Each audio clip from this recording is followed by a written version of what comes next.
Pretty much, this is how my Steam library, my Rockstar library, EA library, and my Xbox Game Pass library act every time I lose internet connection. I've never met this man. I've never met this man in my life. Gaming has been leading into a digital-only future, and that is all happening in a slowly but surely approach. Just look at how things used to be just 10 years ago, with physical media being the primary form of content. This is how you share your games on PS4.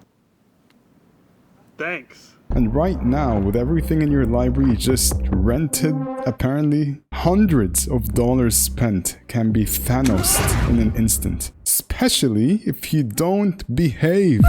Valve may restrict or terminate accounts or a particular subscription for any conduct or activity that is illegal, constitutes a cheat, or breaches this team. The future is looking more convenient than ever for those that dread walking up to their shelf to grab a physical disc and walking right back to their console and inserting that disc in the consoles. But again, discs no longer matter these days, as they're mostly treated like having games on PC.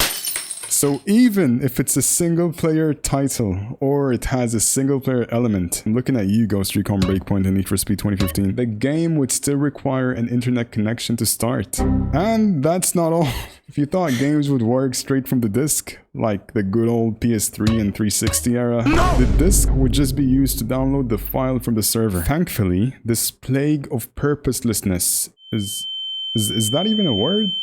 It is now. Thankfully, this plague of purposelessness discs. Damn, that is a tongue twister. Thankfully, this plague of purposelessness discs. At least, not every game does that. Thank you, Spider-Man and Red Dead. Thank you. Took me a while to understand why a lot of people do this, but right now, I kind of see the point of doing this, depending on the game and some other circumstances, of course. So let me say that again. I kind of see the point of game piracy.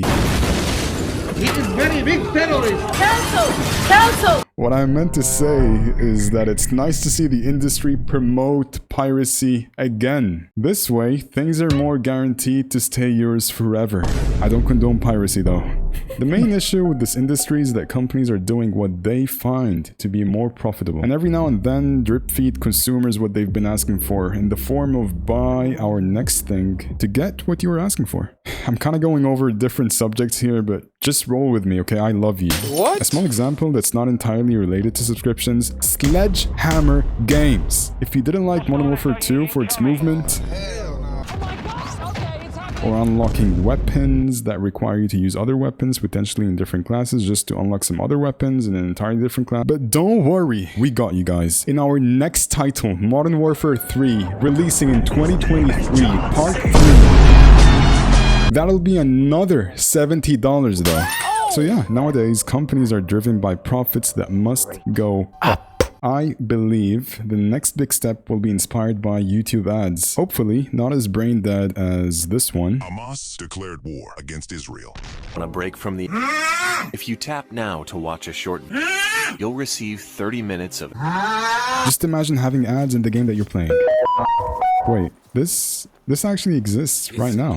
If you open Battlefield 1 or 5, it'll tell you to buy their latest and not so greatest Battlefield 2042. It's already happening with mobile gaming, and I fear that this is the direction every company will take, to either spread false information, like those Homelander impersonators, or milk you harder than Rockstar milked GTA 5. GTA 6 is officially on the way now, by the way. Wow, dude. Yes, making art takes a lot of time and effort. And with big corporations, time is money. I don't know why I said it like that. With the new norm already being $70, and with gaming's Netflix impersonators slowly raising their prices, charging you more and more. Let's not forget about the lack of owning things that you pay for, which is a big issue on its own. And the way I see it is that this all digital shift may help promote piracy. Almost everyone, or at least the people that I know, just buy a specific console and rely on a monthly subscription plan to access a library of games, rather than going bankrupt buying them individually. Right now, the enjoyment factor may depend on how much you're willing to spend on this hobby, or else this will no longer be accessible for a lot of people.